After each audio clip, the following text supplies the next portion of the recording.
What's going on, guys, and welcome to episode 561 of AskGSM. Here today for Wednesday, August 28th, 2024. I'm Graham GSM Matthews. Hope you guys are doing well. Having an awesome week so far. If you want to send in a question to the show, you can do so by tweeting me on the Twitter machine at WrestleRant with the hashtag AskGSM. Find me on Facebook as well, facebook.com/Graham.GSM.Matthews. Drop a comment on the post I usually put up on Tuesday nights, if not on the wall itself. And last but certainly not least, drop your question down below in the comment section on this very video. I'll include your question in next week's edition. Let's get right into it here. Jordan B. from YouTube, their question was, who are some wrestlers that you wish would have been the TNA World Heavyweight Champion? For me, it would have been Christopher Daniels, D'Angelo Dinero, and Jay Lethal.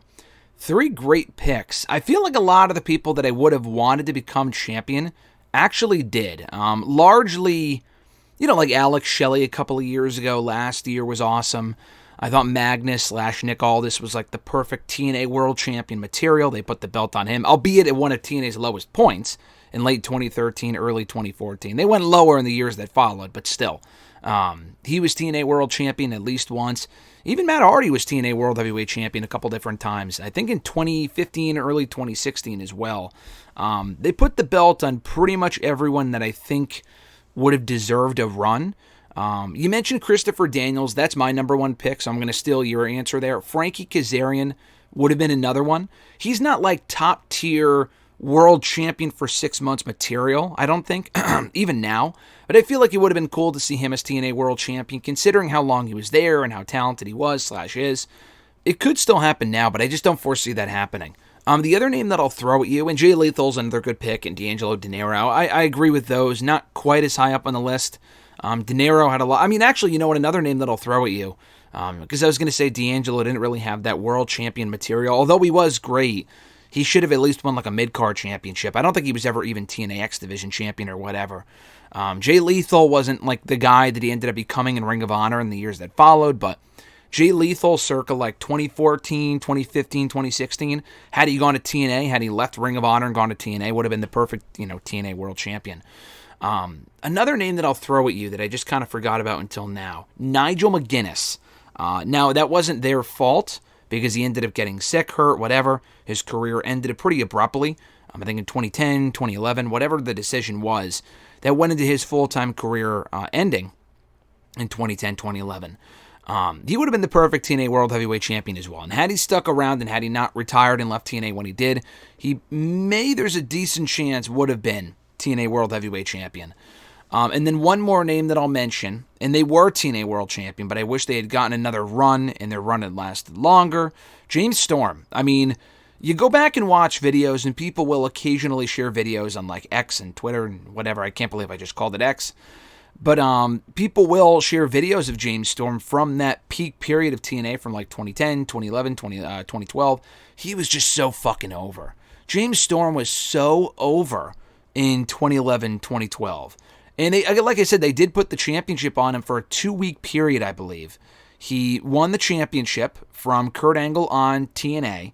And either the following week or a couple of weeks later, he lost the championship to Bobby Roode. And I thought the heel turn was great. The way in which Bobby Roode won the belt was awesome. But James Storm did end up giving Bobby Roode his comeuppance at Bound for Glory the following year, but it was not for the championship like a lot of people thought it would be. And he never ended up getting one more run as TNA World Champion. And he's been back in TNA several times over the years. And obviously, he's not the same James Storm of 2011. But they could have put the belt back on him at any point, and they just didn't.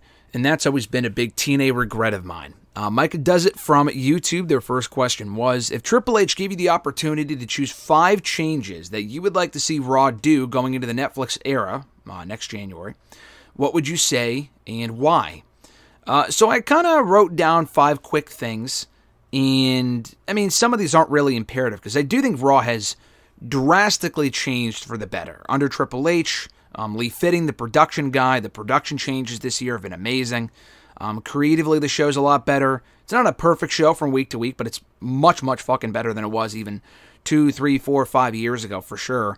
But some quick changes, if I had to make 5 changes, less censoring. Now, I don't need them to go out there and start swearing in every fucking promo and shit like that, but even now on Raw, if I'm not mistaken, because they do this on NXT, which is also on USA, but they still censor out, like, chants and when people say this, not this is awesome, what is it? Holy shit and stuff like that. I think even still on Raw, they bleep that stuff out. So on Netflix, I hope they do a better job of censoring that sort of stuff. Nothing will be as bad as Fox. On Fox, they do the black screen, they do the bleeping.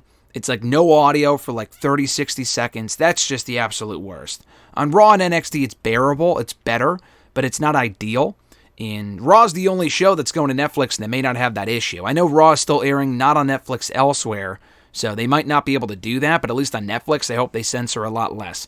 Doesn't mean they have to go out there doing much more edgier stuff. But that being said, another thing I wrote down here was slightly edgier content. We don't need to bring back the Attitude Era. That period will never return. Some of that shit during the Attitude Era was garbage anyway, but you can do slightly edgier storylines, like what we kind of saw in the mid-2000s. Again, some of that stuff was garbage, but if you can find that fine line of like what AEW is really. AEW is much edgier than WWE in various respects.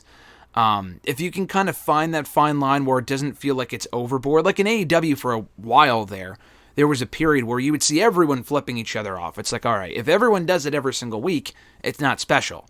And we are kind of already getting that with more blood and stuff like that, and some of the language used in some of these promos. It does feel edgier now than it did even a couple of years ago. But if they can lean into that more on Netflix, that would be cool. Again, not like nudity and stuff like that, not like terrible storylines, but, kind of finding that fine line that AEW, I feel like, has kind of found in the last few years.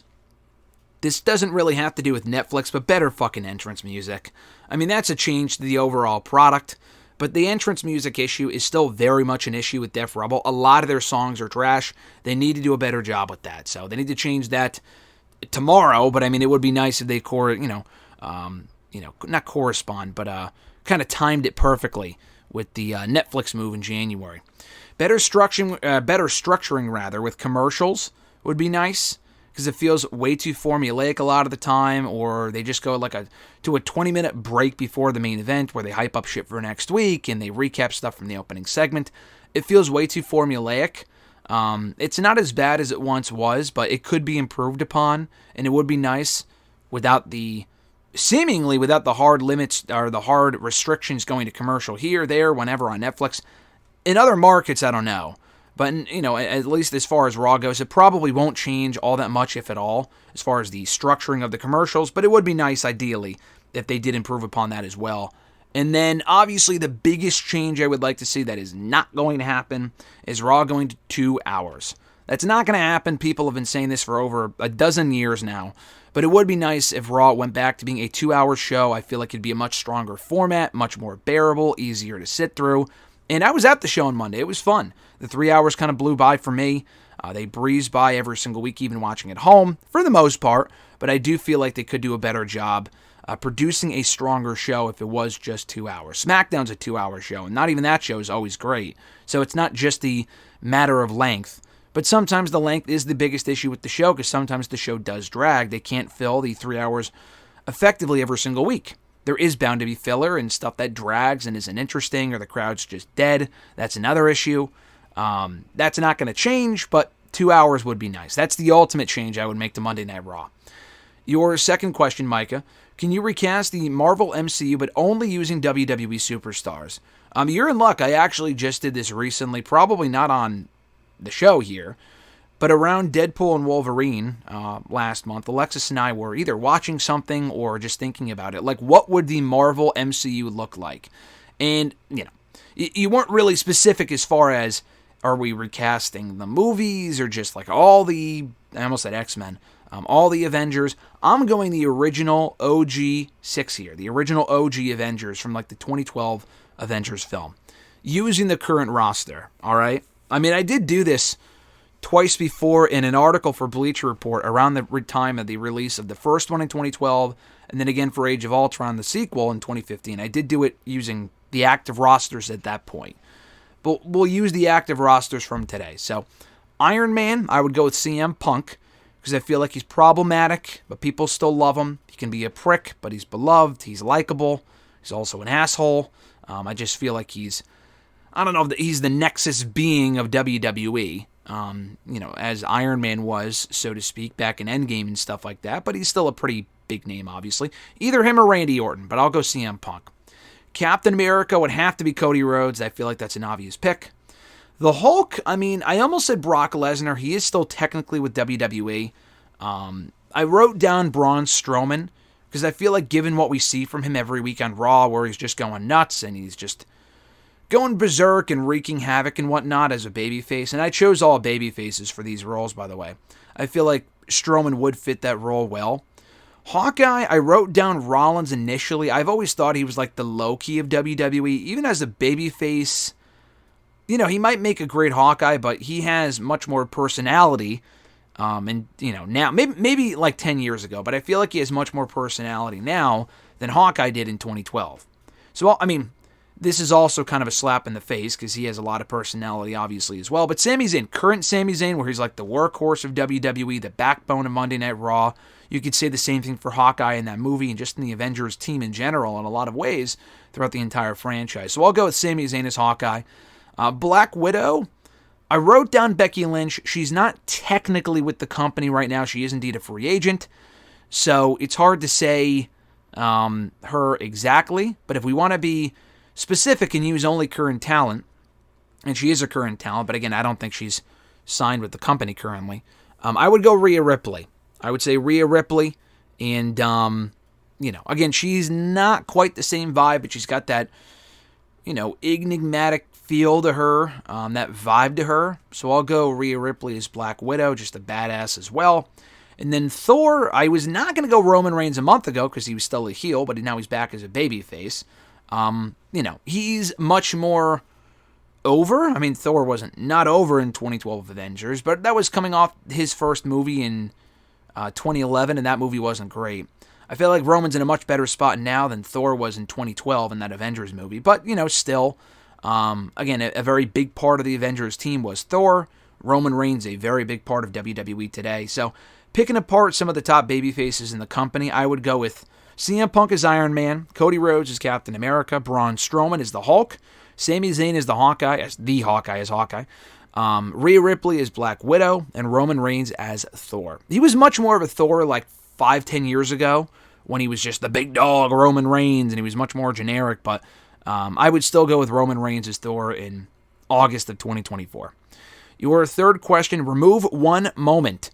1. Cody Rhodes winning at WrestleMania 40. 2. Kofi Kingston winning at WrestleMania 35.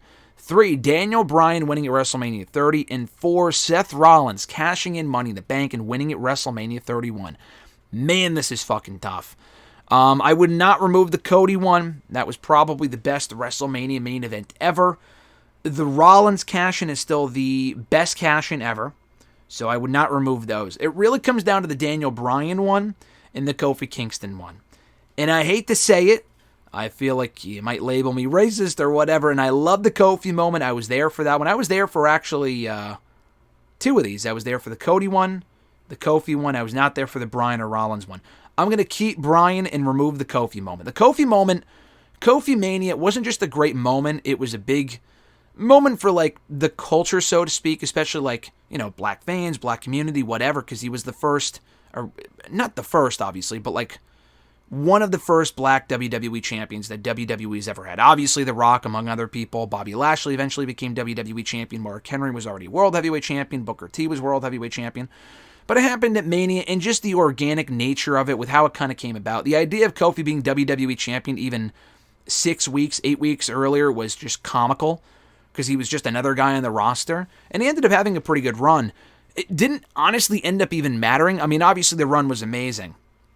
But it wasn't as if it cemented Kofi as a main event player because, it did for 6 months, but as soon as that reign was over, they immediately bumped him right back down to the tag team ranks. And he hasn't held a singles championship since. So Cody Rhodes, he would have won the championship anyway, but that moment was amazing, kind of cementing him as the face of the company. His reign isn't over yet, but I'm pretty confident Kofi will be better off in the main event scene than Kofi was after he lost the championship. Bryan fluctuated on the card after he won the championship at 30, but people still talk about WrestleMania as far as his, coming out party, so to speak. His homecoming or his grand crowning moment as a main event star in WWE. And then the Rollins moment, again, same thing. He lost the championship and kind of struggled to get back to that main event level, but he eventually did. Kofi was the only one who didn't. And that doesn't mean that it's the worst moment for that alone. I'm just saying if you remove that moment, not much in WWE's history really changes. Although it was an amazing moment, the match was tremendous, and I'm not trying to downplay it at all, because people got emotional watching that. Not just people that, grew up fans of Kofi Kingston and whatnot, but just what it meant again for, the culture and stuff like that, and the impact that it had on a lot of people, and rightfully, understandably so. But I'm just saying, of those 4 moments, 3 of them happened in the main event. The Kofi one did not. And it could have, and it would have been amazing. It just didn't. So I would remove the Kofi one and keep the other 3. My answer could change it in like a fucking week, but as of right now, that's what I would say. And I feel like it could get some blowback for that. But listen, the Kofi moment's amazing for what it is. I would just remove it in comparison to those other 3. And those other 3 are amazing, so it's tough company to be in. All 4 moments are amazing WrestleMania moments, though. Chris W. from YouTube, his first question was, he says, "Hi, Graham. Hope you're doing awesome and are ready for a great weekend of wrestling." He says, "Rest in peace, Sid Vicious. He was a staple of my childhood. I used his awesome theme music. I don't know what that means. You missed a word there, so I'm not exactly sure what you're trying to say, but you mentioned his awesome theme music, and he had the best powerbomb in the game by far. I wish him prayers and my condolences to him, his friends, and his family." He also said, "Sunday sees Ethan Page versus Joe Hendry for the NXT Championship, as I think they will put on a quality match. I feel this match may be coming a little too soon. I personally think if they want to make a big deal out of this match, I would have put this as the main event of the final NXT episode on CW and built the match up till then. I feel they're hot-shotting the match instead of a proper build. On top of that, HBK has put himself in a tough corner. He just belted Page 2 months ago, and even though he hasn't done much with the belt, they can't take the belt off of him that quick. Who knows what can happen if Hendry loses? Do you think they rushed this match a little too soon, and who do you see winning this match and how?" I think Ethan Page retains, and I do think we get a Josh Alexander appearance on Sunday. I feel like it just makes sense. Josh Alexander turned heel by attacking Joe Hendry and costing him the TNA World Championship at Slammiversary a month ago. How do you not have him cost him this moment here, have him cost Joe Hendry the NXT Championship here, while also simultaneously reuniting, if only briefly, the North? Ethan Page and Josh Alexander versus Joe Hendry and whoever in a tag team match in NXT. And maybe that's the final NXT on USA before they move to CW, or the premiere episode of NXT. I feel like in the premiere episode of NXT and CW, they would do an NXT Championship match, but I could be wrong. That might be where Trick Williams gets the rematch with Ethan, and he gets the belt back. I could totally see it happening there. But I think Ethan Page retains here. I know Trick Williams, I haven't watched NXT yet, but I saw that he was the special guest referee named for that match. They'll probably have some shenanigans or whatever, and they'll figure out a way to have the belt stay on Page by cheating or whatever. Hendry losing is not going to kill him. I know he lost at Slammiversary. People would say, people were saying at that point, if he loses at Slammiversary, the popularity's done, he's dead in the water. He shouldn't have won the TNA Championship on that show. That, to me, would have been hot-shotting. Doing this match now, I could see it being hot-shotting. They should have built it up for a little bit longer. Joe Hendry only just became the number 1 contender, I think, a week ago, and they had a segment on last night's NXT. They could have built up the match a little bit longer. I agree with that, just the way the calendar falls and what else they've had going on. Didn't really work out that way. But I think the match will be good. Maybe there are more matches to come between the two, and they could do it again at, on TV before they head to the CW, or on the CW. They could do it again there. Totally possible. But I do think this sets the stage perfectly for a Josh Alexander debut in NXT. Not him signing there, at least not yet, but rather costing Joe Hendry the match, and then setting up Josh and Joe Hendry for Bound for Glory, and also setting up a match for NXT TV with Ethan and Josh versus Joe Hendry and probably Trick Williams. They said whoever before, but I totally forgot that Ethan was also feuding currently with Trick, so that just makes perfect sense. Your second question, Scott D'Amore did an interview recently where he said that when they began collaborating with AEW, they helped them a lot in terms of ratings and pay-per-view buys. But everyone is so over the moon over WWE/NXT working with TNA at the moment, and while that is cool, it really is nothing more than them slapping their names on an NXT card instead of actually doing anything that has helped either side with their business. Kenny Omega was a huge success with the Impact World Championship, even competing and losing it to Christian Cage in the opening match of AEW Rampage. Sadly, it doesn't seem that the collaboration between TNA and WWE has helped their business that much. Did AEW do a better job helping the business and buzz side of TNA? And even though NXT does feature some of their talent on Impact, has there really been any movement in business because of it? I completely disagree, actually. And I'm not going to say the AEW relationship with TNA was bad. I actually was very excited as someone who has watched TNA consistently now for over 15 years. I've been, excited to see TNA work with other companies like NXT, like AEW. If I had to choose between the two partnerships, though, it's not even fucking close. I mean, if you watch TNA at that point with the Kenny Omega thing, they gave the TNA World Championship to a top AEW performer. And Kenny Omega, it was a cool storyline, but it had zero bearing on AEW at all. The TNA NXT relationship, also, while that's also inaccurate that it hasn't benefited either side that much, NXT definitely has more buzz to it. I mean, they're putting their fucking top guy in the main event of No Mercy. If it wasn't Joe Hendry in that spot, it probably would have been Trick Williams. But it helped inject a lot of buzz over to the NXT side as well. I look forward to NXT most weeks now because of the TNA relationship. We just saw Rosemary on the show last night. I thought that was fucking awesome. Rosemary, they're doing the Rascals reunion / feud now. Joe Hendry's on over there. And they're also utilizing NXT talent in TNA. The AEW TNA relationship was not a disaster or a waste of time, but it really was one-sided. They didn't even fucking mention. And on NXT, they're not like hyping up Emergence or Bound for Glory at all, really. But on TNA, they had Kenny Omega challenging Rich Swann for the TNA World Championship, the Impact World Championship. They did not mention, maybe even once, that was going to happen before it happened on AEW television. Yeah, Christian Cage did beat Omega, and that was an AEW call. That wasn't a TNA call. An AEW wrestler beat another AEW wrestler for that championship. Now, he did end up losing that belt, Christian did, in the main event of Bound for Glory to Josh Alexander. That was awesome. They had a great match and helped pass the torch to Josh, and that was a great moment. But at the same time, though, we're seeing much more cohesion with the storylines and people going both places in NXT and TNA than we did in WWE, or rather in TNA and AEW 4 or 5 years ago. At that point, it was also COVID. I mean, they had some AEW people in TNA making some appearances, but by and large, it was really, really one-sided.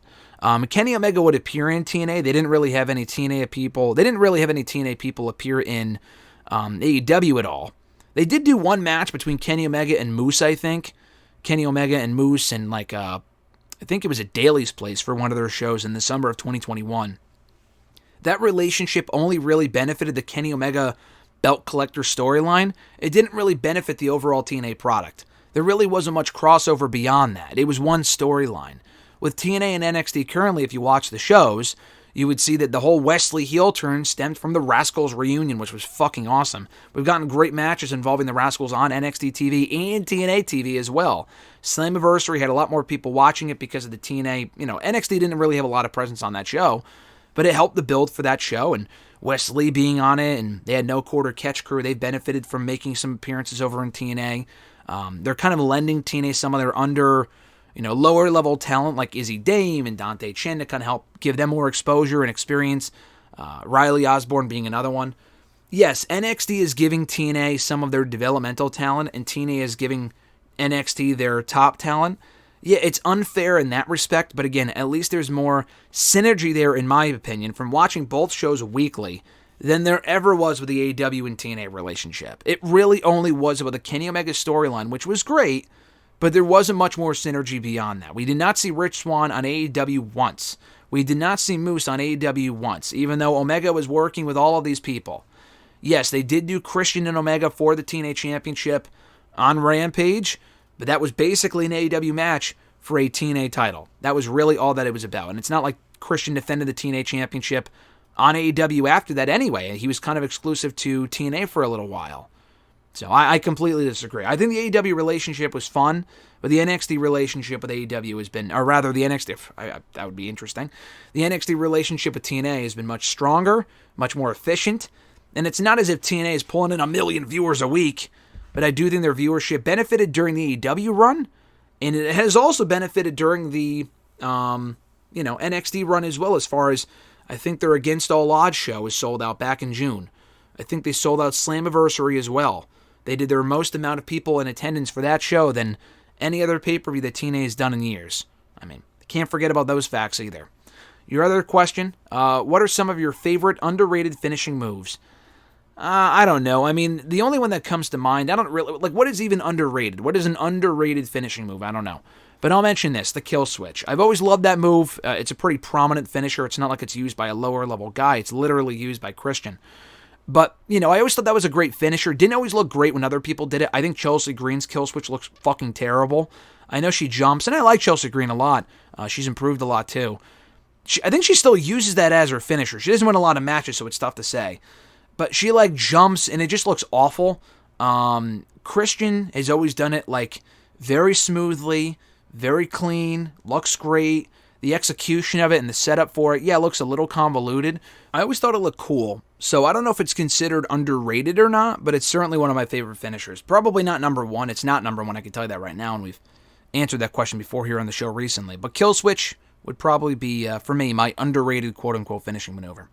No L from Facebook, their question was, with Daniel Bryan winning the AEW World Championship at All In, would you say that the win means more or is equal to his WrestleMania 30 victory over Batista and Orton? I mean, you guys really want me to rank this and compare this and that, and when you do that, people get mad when you pick the wrong thing. But I'll say this, I think it's equal. I mean, does it mean more? Yeah, it probably does. Bryan even said during the All In post-show press conference, and he's not going to say, this win was great, but the WrestleMania win meant more. He's not going to say that, but I do genuinely believe him when he says that the win was more meaningful to him, because his family was there. He's had kids since then. His wife was there in the front row. Just the circumstances with his career being on the line, and arguably a better match as well. Not even arguably, it was a better match. Danielson and Strickland was a better match than Bryan, Batista, and Orton. That's just, to me, I feel like that's a valid opinion to have. That's a valid, comparison or whatever. I don't know what you would call that, but still, a valid statement. But still, as far as the moments meaning more or equal, I would say equal. I would say they're pretty equivalent. The WrestleMania win, that was an organic thing. Not that the Bryan Danielson All-In win wasn't organic, but, I kind of figured Danielson would win. His career being on the line, being at stake, definitely added to the drama and whatnot. As it did at WrestleMania 30, his career wasn't on the line, but people really wanted to see him overcome the odds, and he was the ultimate underdog that night. Danielson wasn't really the underdog going into that match at all, and I don't think. But they still told an amazing story. They were two great moments for different reasons. I would say they're equal, but if I had to pick one over the other, it might be the All-In one, honestly. It might be the All-In one just because it was a better match. And, again, the circumstances, and you could tell how much it meant to Daniel Bryan, Bryan Danielson, whatever the fuck you want to call him. But I would say they're equal. Just not to piss anyone off. But if I had to pick one, probably the All-In one. But the Mania one was incredible as well. They're both incredible for different reasons, like I said. Christopher L. from Facebook, their first question was, I was not able to watch a large portion of the All-In show as I was heading home from a mini vacation. Well, I hope you enjoyed your mini vacation, Chris.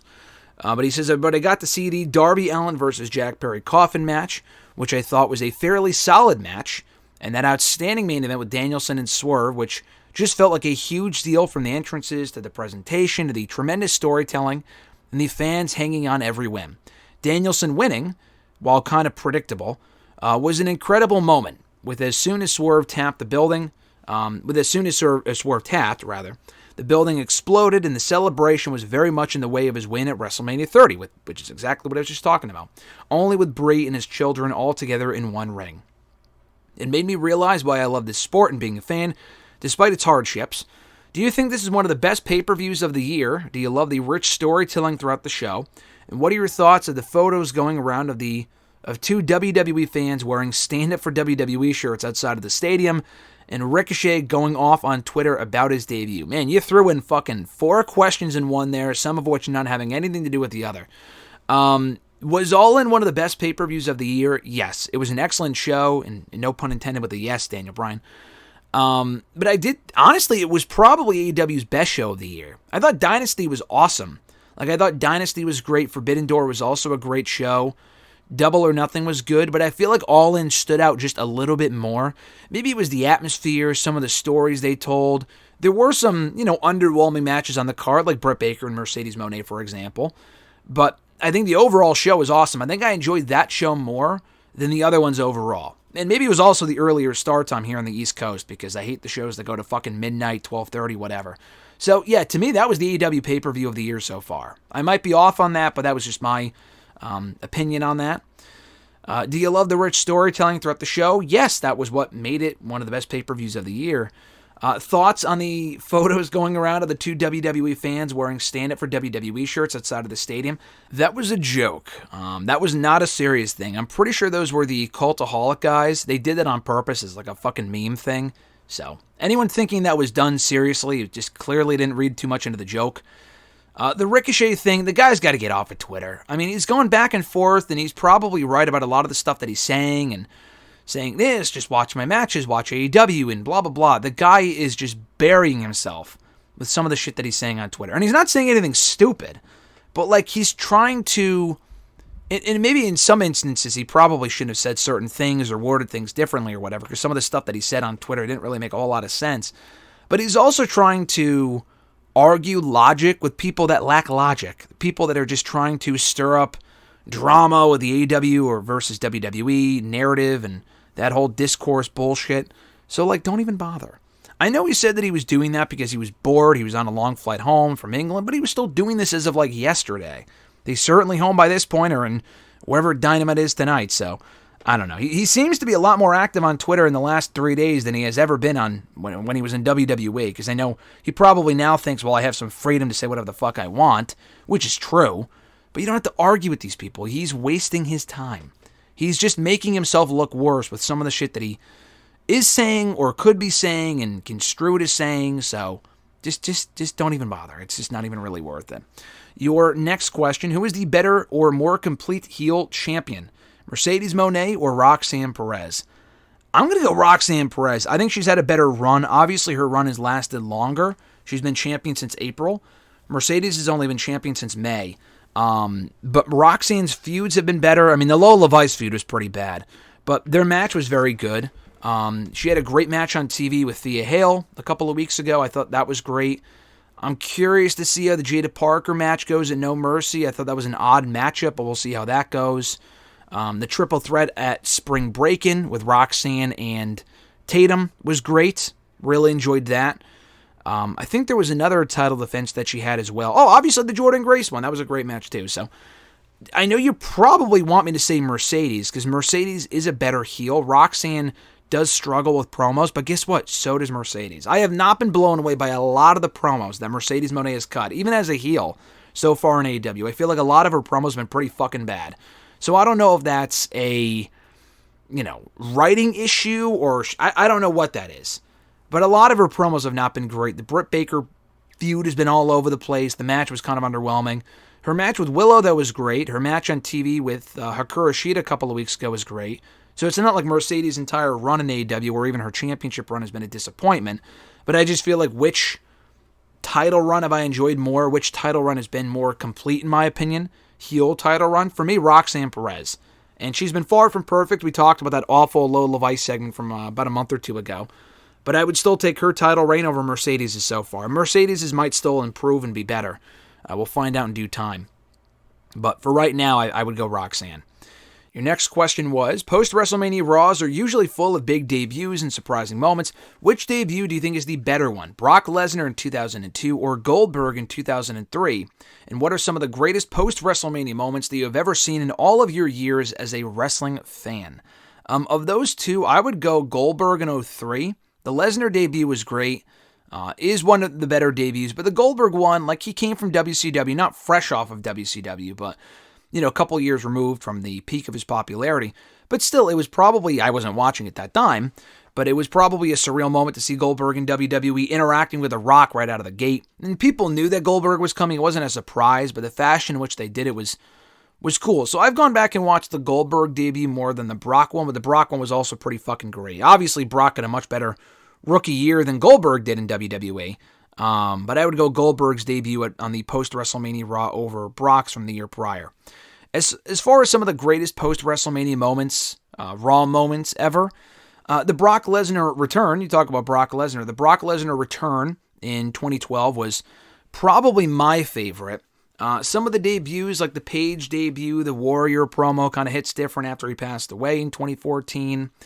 2015 was a good post-WrestleMania Raw. 2016, he had several debuts, some really good matches. 2017, the FTR debut was great. Kurt Angle being introduced as the new Raw GM was a great moment as well. The Roman Reigns promo where he got booed out of the building on that same show to open the show, that was crazy. Didn't turn him heel on that night, but they probably should have. Trying to think of what else. Even before that, 2013 was obviously notorious for like the rowdy crowd and them hijacking the Sheamus versus Orton matchup and all the other shit that went down on that show. That was also a very, very good show. The Dolph Money in the Bank cash-in ranks very high up there as one of the best post-WrestleMania Raw moments ever. Didn't Psycho Sid, not Psycho Sid. I think it might have been Psycho Sid, actually. I think he was the one who actually returned to the post-WrestleMania Raw in 1996 or attacked Shawn Michaels, maybe? Maybe that's what it was.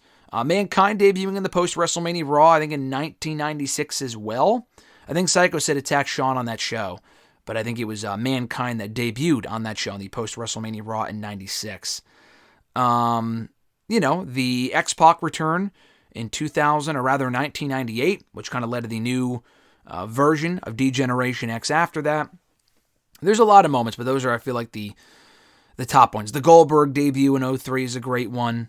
Don't remember much about the 2005 post-WrestleMania Raw, but there have been a lot of great post-WrestleMania Raw moments. I made a whole list, actually, about a decade ago for Bleacher Report and ranked them. It's probably outdated now because a lot has happened since then, but a lot of those still have stood the test of time since then, for sure. The next question comes from @RebornAgain, John Ritland on the Twitter machine and on YouTube. Check out his content. Real Honesty with John Ritland does awesome work. His first question was, so All In is in the books. All Out is under 2 weeks away. The same as last year. Shouldn't Tony Khan maybe cool it on increasing the number of pay-per-views if the TV audiences aren't increasing?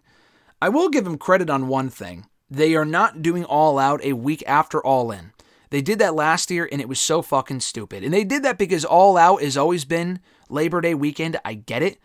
But then just don't do All In at the end of August. There's no reason to have them be back-to-back. Now, the turnaround time this year is 2 weeks, and now 1 week. Not that much better, but it is better. And I feel like they've done a much better job this year without even having watched Dynamite tonight. I think they've done a much better job of setting the stage for All Out and making matches make sense as opposed to throwing together a random fucking card that doesn't make sense. Like they were already planting the seeds for several matches of what they were going to do at All Out during All In and even well before All In with MJF and Garcia and Ospreay and Pac and maybe Swerve and Hangman and all these other matches. I feel like they've done a much better job of that this year compared to last year. That being said, they could still do a better job of it next year of spacing out the two shows. We already know Forbidden Door is happening in that same Sunday slot as All In from this year next year. So instead of All In late August, it's going to be Forbidden Door, also from London. We don't know when All Out is going to be in 2025. So they could definitely put All Out in the middle of September, end of September, push Wrestle Dream to middle of October. Even a 3-week turnaround time would be better than 2. So 3 is bare minimum for me. 2 and 1 is just ridiculous. But 3 is it could work with the right card. Like they already set up a lot of the matches, like I said, for All Out this year. A 3-week card would make sense. 2 weeks, it's not ideal, but it's better than 1. But you are right, though. If the TV audiences aren't increasing, you would think they would crack down on the number of pay-per-views and not go the WWE route by doing, more is better. Usually less is more. WWE's been doing it for so long that I'm not condoning it, but I almost kind of get it, and they should also be doing less as well. With AEW, some of these shows are just completely unnecessary. Their pay-per-views are always great, so that is the positive part of it, that if you're going to do as many shows as they are, at least they're good and worth watching and worth buying. If you are going to pay $50 for these shows, you are getting your money's worth, which is the positive part of it. But you are running a fine line there of doing too many shows and expecting people to pay for all of them. And especially after already paying $50-$60 for All In, the buy rate won't be too great or too kind of All Out just 2 weeks later. You should probably consider doing it a lot later on in the month of September, if not just not doing it at all. To do All In and All Out to me feels excessive. All Out was, the whole point of All Out was because it was All In, but they couldn't call it All In. So to me, don't even bother doing both. Just call it All In and just only do All In. Doing All Out isn't even really necessary, at least in my opinion. His second question, does it feel like NXT needs to move away from the cartoonish gimmicks to be taken more seriously? They've got good talent, and some entertainment is obviously needed, but Wendy Choo, Chase U, and even Tony's Italian crew, that all fucking rhymes, by the way. I know you didn't do that on purpose. You didn't write Wendy Choo, you wrote Wendy, but Chase U and Tony's Italian crew do rhyme. And that's stupid of me to point out, but I just realized that. Anyway, so he said, they all feel too gimmicky. They do. Like, I like the Joe Hendry stuff. The Wendy Choo stuff is better than it was, but I still don't really care about it. Chase U, I've never really given a shit about. The Tony Italian crew thing, yeah, it gets a little gimmicky sometimes. So I do agree. I feel like the show would benefit from doing less of that. And again, they've done less of it compared to 2 or 3 years ago when it was at its peak and a lot of the shit was goofy or stupid and couldn't be taken seriously. But that being said, though, I feel like they could be doing a lot less of it, and the show would benefit because of it. They could be doing more serious stuff, and people might be more inclined to check out the show. Some cartoonish stuff could work, like the Joe Hendry stuff isn't completely cartoonish, but he is like an over-the-top meme guy, whatever. Like when you do it with Wendy Choo and Chase U and the Tony D'Angelo stuff, less is more. Less is more. Your third question, non-wrestling related. Not sure if you saw the trailer for Sonic 3 yet. If so, what are your thoughts? I can't remember what you thought of the previous two if you saw them. Side note, I hit the magical mark of 200 movies for 2024. Yeah, I saw that. That's awesome.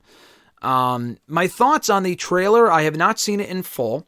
I know that Keanu Reeves is in it as Shadow, right? The funny thing is, I've never been a big Sonic fan. Like, I don't know if I owned any of the Sonic games. Maybe like one. But I was never a big Sonic guy. But I did watch the movies, and they were actually very good. A lot better than I thought they would be. Considering, like, the original design for that first Sonic movie was fucking awful. And then they improved upon it, and it was much better. And the movie actually ended up being entertaining. The sequel was like, okay, I'm thinking going into it, okay, they did well with the first one. Can they replicate that success with the second one? And then they did. And I think Jim Carrey is a big part of that as Eggman or Egghead or whatever the fuck his name is.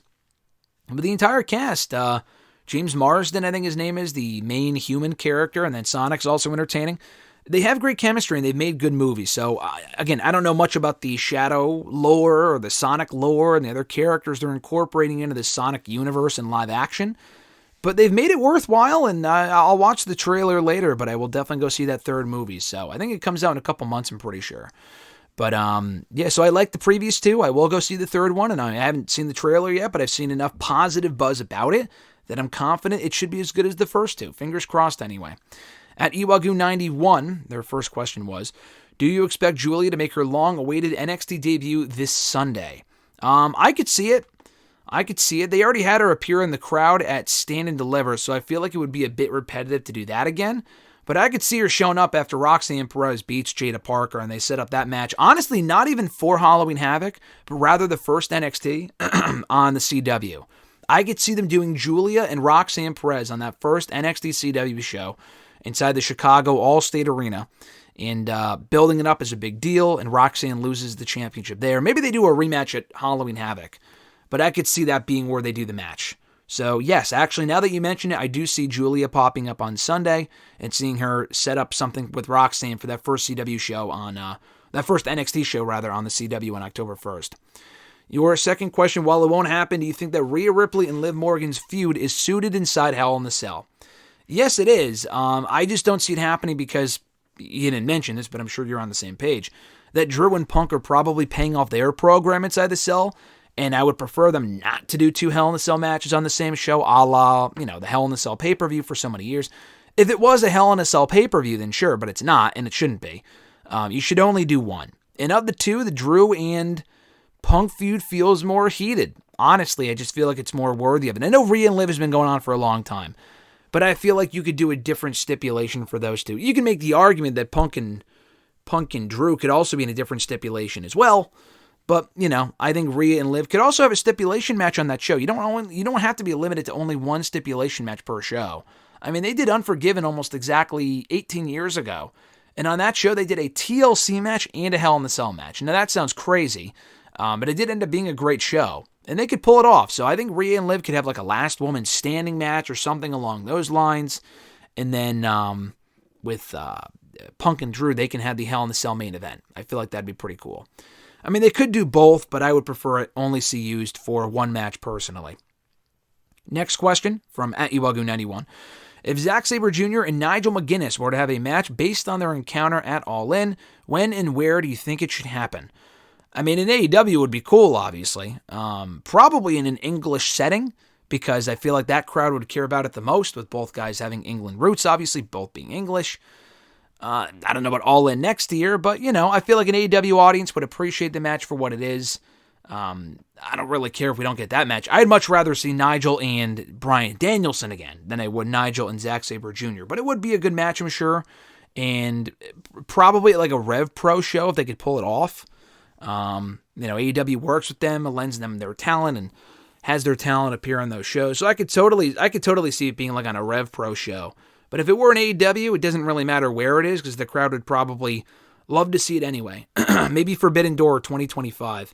I mean, that is also in London, actually, so that would make a lot of sense. I don't know if they can wait that long, though. I don't know if Nigel's coming back at all, but if he's only coming back for one more match, like one singles match, it would be Bryan Danielson, but if he were coming back for a run, then Zack Sabre Jr. would be a logical opponent for him, and having it happen at Forbidden Door in London would make a whole lot of sense for next year. At noob_n_code TV, final question of the show for today. He asked, what were your thoughts on All In? What was your favorite moment, least favorite moments, favorite All In entrance, and favorite match? My favorite entrance from All In is the Will Ospreay Assassin's Creed entrance. I know that you're not a gaming fan, but that entrance was great. Yeah, that was pretty cool. My favorite entrance was probably the Bryan Danielson one, just because they had Final Countdown and the atmosphere and people going nuts. That was really sick. So probably the Danielson one, but the Assassin's Creed entrance for Ospreay was awesome as well. Overall thoughts on the show, I thought it was a great show. Probably the best AEW pay-per-view of the year so far, in my opinion. I feel like that one's going to stick with me more than the other shows for a variety of reasons, but I feel like All In might be their best pay-per-view yet. What's your favorite moment? Honestly, Nigel coming back. Nigel coming back was my favorite moment of the entire show. That might sound weird, but I was not expecting that. I freaked the fuck out when that happened. It was an overall great show, but that moment specifically was sick. Least favorite moments, Christian winning the Casino Gauntlet was fine because I love Christian. I wouldn't have had him win, and the execution of the finish was kind of lame. Wasn't a fan of that. Hook and Jericho, I don't give a fuck about. Who cares? And then also Mercedes and Britt was good, but I feel like it could have been better. That was kind of underwhelming as well. So those are my least favorite moments. And favorite match? Probably the main event. Casino Gauntlet was a lot of fun. But I think the best match on the show has got to be the main event, considering the drama and the stakes and everything I mentioned earlier, the atmosphere. Got to go Danielson and Strickland on that one. Thank you guys for sending in questions for today's show. That's going to do it. If you want to send in a question to the show, you could do so by tweeting me on the Twitter machine at WrestleRant with the hashtag AskGSM. Find me on Facebook as well, facebook.com/Graham.gsm.Matthews. Drop a comment on the post I usually put up on Tuesday nights, if not on the wall itself. And last but certainly not least, drop your question down below in the comment section on this very video. I'll include your question in next week's edition. Have an awesome one, folks. I'm Graham GSM Matthews, and I'll catch your ass down the road.